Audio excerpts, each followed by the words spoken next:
بسم اللہ الرحمن الرحیم۔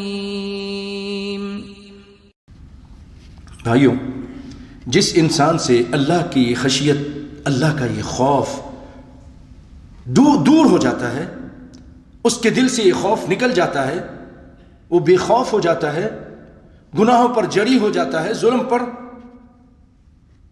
جس کا خوف ختم ہو گیا وہ پھر ظلم بھی کرتا ہے، وہ بے حیائی کے کام بھی کرتا ہے، حرام بھی کھاتا ہے، فحاشی کے کام بھی کرتا ہے، اس کے دل سے کیونکہ اللہ کا ڈر اور خوف ختم ہو گیا ہے اور وہ پھر راہ سے بھٹک جاتا ہے۔ اور اسی خوف، اللہ کے خوف اور ڈر کی وجہ سے، یہی جو صحیح خوف جس کے دل میں ہوتا ہے وہ ظلم سے بچتا ہے، ایک پائی کبھی کسی اوپر ظلم نہیں کرتا، ڈرتا ہے کہ مجھ سے اللہ حساب لے گا، دنیا میں بھی لے سکتا ہے، آخرت میں بھی لے گا، وہ اللہ سے ڈرتا رہتا ہے۔ بات کرتے ہوئے کوئی بات منہ سے نکالتا ہے تب بھی ڈرتا ہے کہ میرے منہ سے کوئی ایسی بات نہ نکل جائے کہ اللہ اس سے ناراض ہو جائے۔ اللہ اکبر، یہ ہے کیوں کہ اس کا حکم ہے وَإِذَا قُلْتُمْ فَعْدِلُوا، جب بات کرو تو عدل والی بات کرو، ظلم والی بات مت کرو۔ اس پر ایک دو مثالیں دیتا ہوں۔ آدم علیہ السلام کے دو بیٹے، ایک نے کہا میں تجھے قتل کروں گا، دوسرے نے کہا، سنیے اس نے کیا کہا اور کیوں کہا۔ قرآن پاک میں اللہ تعالیٰ نے ذکر کیا ہے، دوسرا کہتا ہے لَئِن بَسَطتَ إِلَيَّ يَدَكَ لِتَقْتُلَنِي مَا أَنَا بِبَاسِطٍ يَدِيَ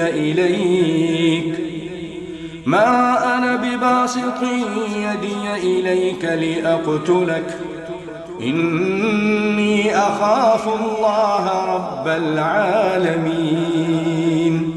دوسرے نے کہا کہ اگر تو اپنا ہاتھ بڑھائے گا مجھے قتل کرنے کے لیے، میں اپنا ہاتھ آگے نہیں بڑھاؤں گا تجھے قتل کرنے کے لیے۔ کیوں؟ میں اللہ سے ڈرتا ہوں، ڈر کی وجہ سے، اللہ کے ڈر سے۔ حالانکہ ہاتھ اس کے پاس بھی ہیں، ہاتھ اس کے پاس بھی ہے، جو پتھر اور چیزیں اس کے پاس تھیں وہ اس کے پاس بھی ہو سکتی تھیں، لیکن اس نے اپنا ہاتھ نہیں بڑھایا اللہ کے ڈر کی وجہ سے۔ اللہ کے ڈر جب آ جائے تو انسان ظلم سے رک جاتا ہے، ناجائز کام سے، زیادتی سے رک جاتا ہے، اور پھر جس کے دل میں ڈر اور خوف ہوتا ہے وہ اللہ کا قرب حاصل کرتا ہے۔ راتوں کو اس کو نیند نہیں آتی، سوتا ہے اور اٹھ جاتا ہے۔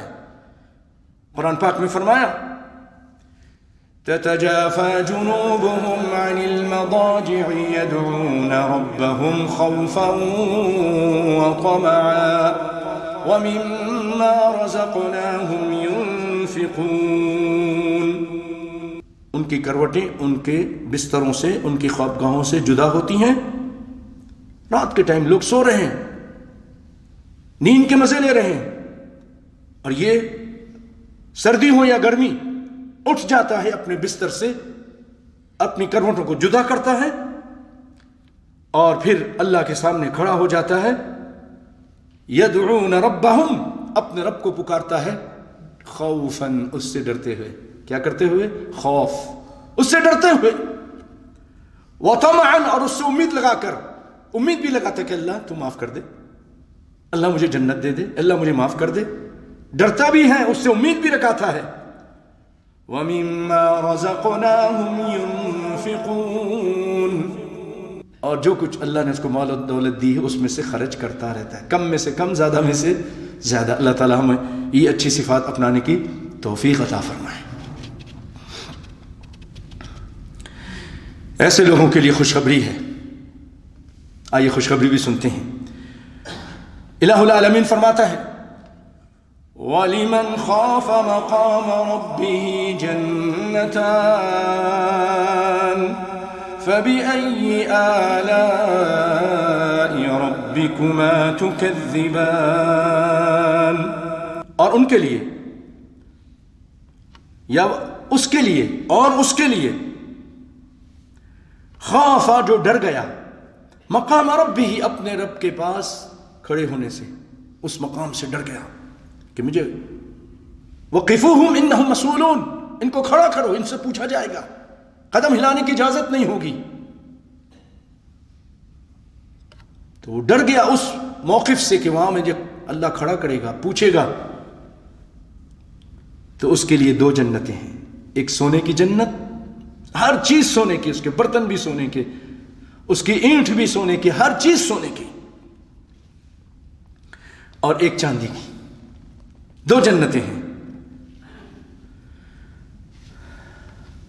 اللہ تعالیٰ سے دعا ہے کہ رب العالمین ہمیں اپنا ڈر اور خوف عطا فرمائے, اور رب العالمین ہمیں اچھے کام کرنے کی توفیق عطا فرمائے.